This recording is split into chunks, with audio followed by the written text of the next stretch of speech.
Hi, David Odell here with OdellCompleteConcrete. This is going to show the artificial turf install.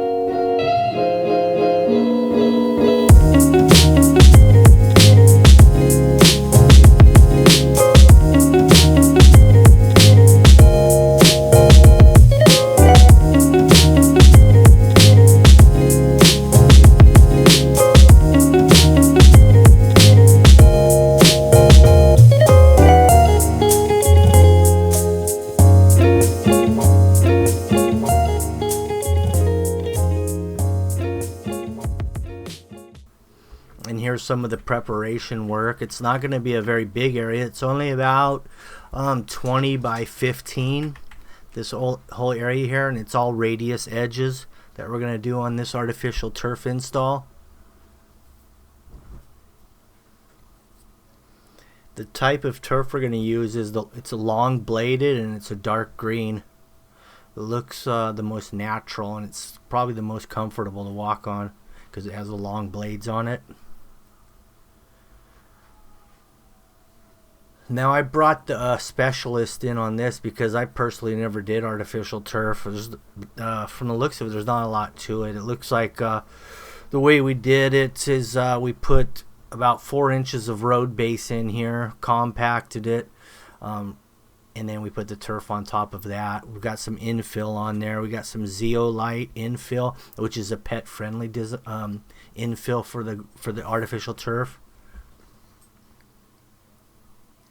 Now that type of infill will dissolve over time, and that's what it's designed to do because it's reacting with the bacteria and stuff from dogs and other animals.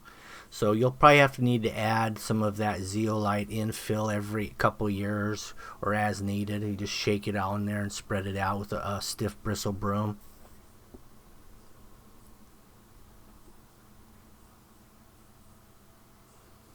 So we have a drain in the middle of this turf, and we're going to kind of valley it. It won't be a noticeable valley, but it'll be there, and the water will kind of pass over that drain as it runs out around the side of the house. Now this is the material I'm using for the outside border. It's a bender board. It's basically got some masonite or hard some kind of hard board in the middle, and it's got a plastic wrap around it.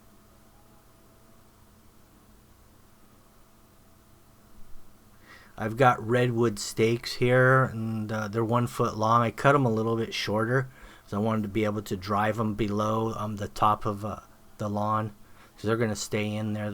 And I'm using screws. I'm using some wood deck screws, so they're designed to not corrode or rust.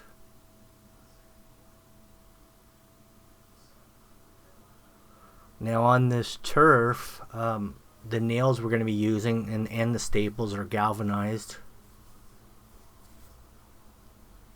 We're going to put the nails we're using 6-inch nails, and we're going to put them about every 8 inches apart everywhere. Maybe even a little closer around the perimeter. And then we're going to tuck the edges down in between the outside edge. We're going to tuck them a little bit. But we'll show that as we go through it here. Edgar's our turf specialist. He's going to do the actual install. I'm just going to be prepping all the soil and compacting, getting the base in here.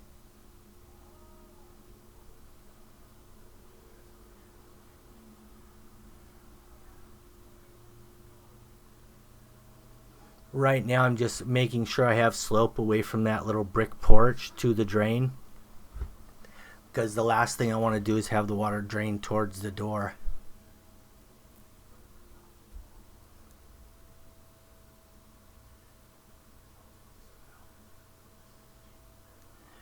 Here's the road base we're using. This is all recycled concrete. There's no asphalt in this particular blend. They also use recycled asphalt for road base, but this one is just straight concrete crushed. So it gets real hard when you add water to it, because the cement in the concrete does react to some degree again when water's added. Nothing like it does initially, but it still gets nice and hard. Now when I put this material in, and I'm going about 3.5 inches deep with it, I'm going to put it right up to the top of everything, because I know when I hit it with the plate compactor it's going to drop about a 1/2 inch, and that'll allow me enough space to get my artificial turf in there and flush out to the brick and the border.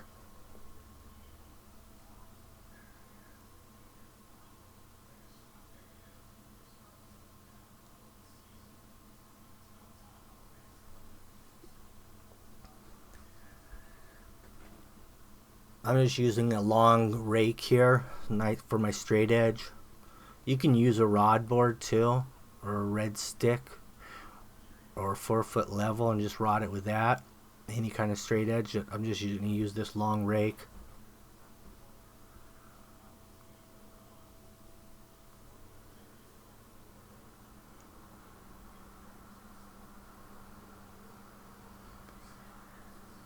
Now we've already poured the concrete everywhere on this job, and the last thing we're going to do is put the artificial turf in.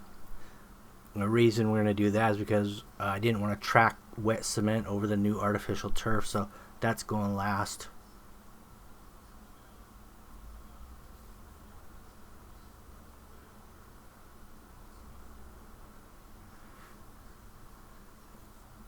Now Edgar's bringing a power brush. He's also bringing a that's his main tool to spread the infill evenly in the artificial turf, is the power brush.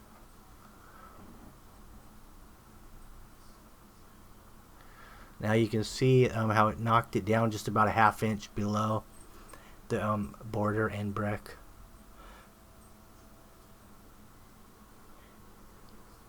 This is basically a lot like laying carpet. A lot of the same tools are used in this, or can be used.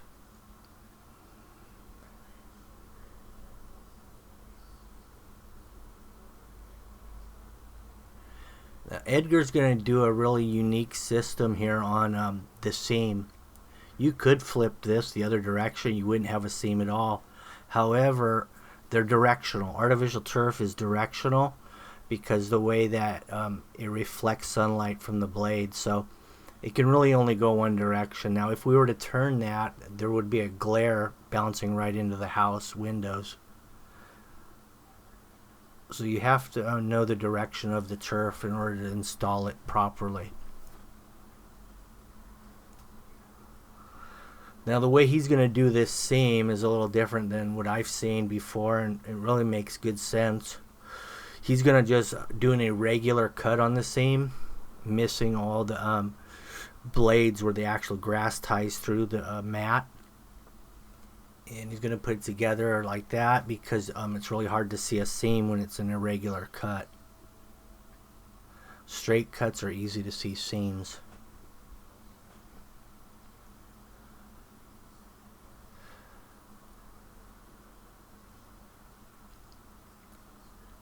When he's making this cut, he's avoiding the threads that come through that tie the actual artificial turf to the bottom layer. And there's the seam cut.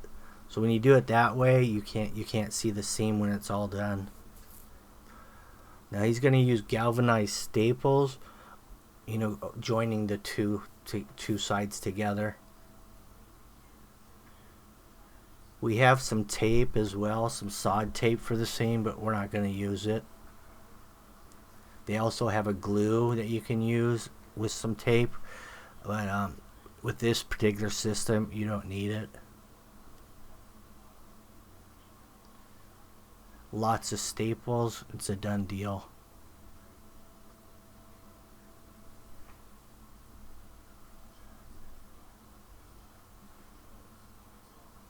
Now when you're putting these nails in, you just don't drive them down. You actually have to separate each piece of a strand of grass, separate it and knock the nail all the way down, avoiding knocking the blades down with the head of the nail. Same's true with these staples. You have to separate all the strands of grass to get it to go in between everything so you're not pushing the grass down. I've seen in some cases where that wasn't done, and you could actually, it looked kind of like a Dalmatian dog with all the spots all over it, the divots basically from the nails. And that happens also if you drive them in too deep and hard and you don't move the grass blades. You'll see little sunken divots everywhere there's a nail.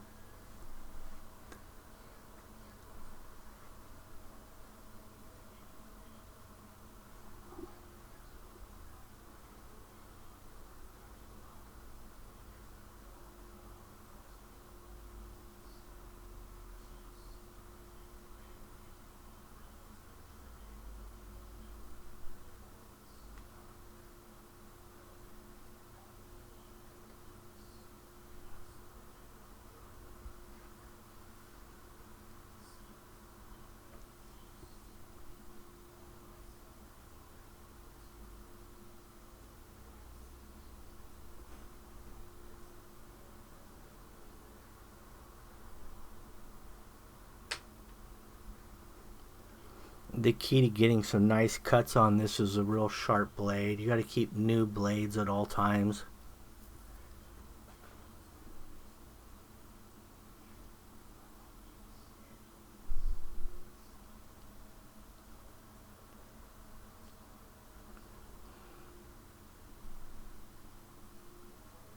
That nail in the middle that you've seen sticking up, that's just to mark the area drain.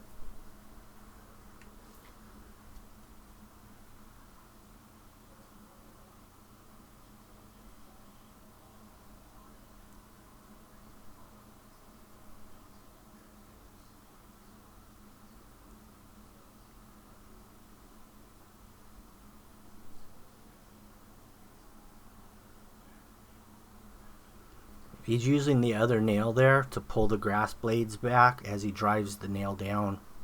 That way you don't push the blades down.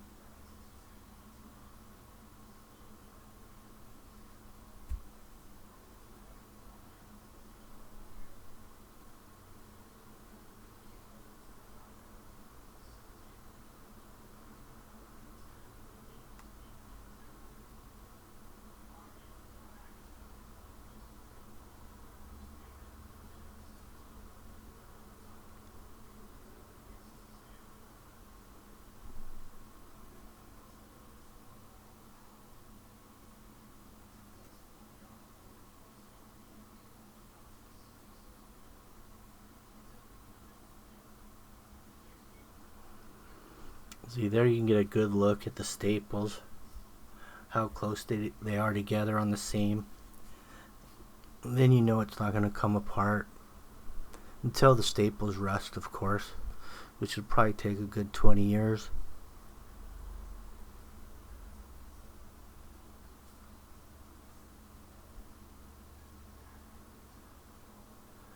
Now what you do at this point, now that you have everything stapled down and all the nails in, you just run your power brush over it, and this gets all the blades to stand up straight. Now once the blades are all up, standing straight, and it looks good, then you can start spreading your infill. We're going to use a little bit of silica sand. I think we're using a number 16 silica, and then we're going to use zeolite as well. And that is for the pets and the odors from that may happen from that. This breaks it down and keeps that odor from emanating from that.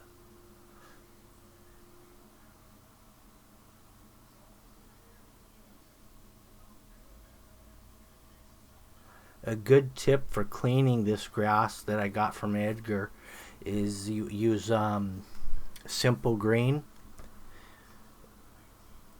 Seems to work really well for this. If you need to clean it up and neutralize it, a little bit of bleach mixed with Simple Green.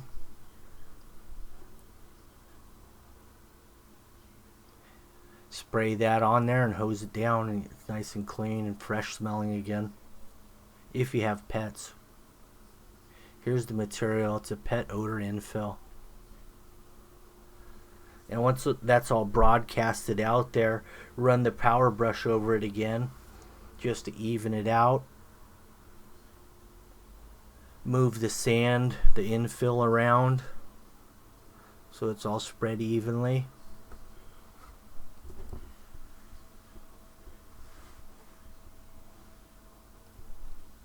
Now what he's doing here is he's taking a little cat paw and he's knocking down the outside edges of the artificial turf.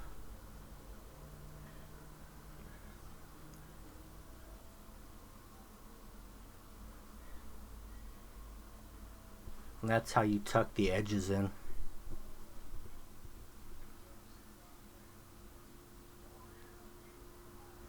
Well, that looks really natural. Like a perfect manicured lawn.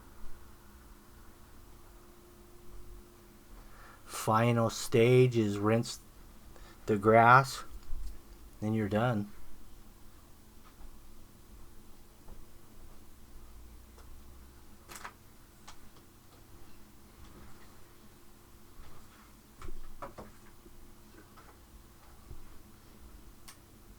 Anyway, thank you for watching this video. Hope you enjoyed it. If you like these kind of videos, subscribe and press the bell next to the subscribe button. That way you'll get notifications on the latest and greatest as I roll them out. Thanks. Have a good day.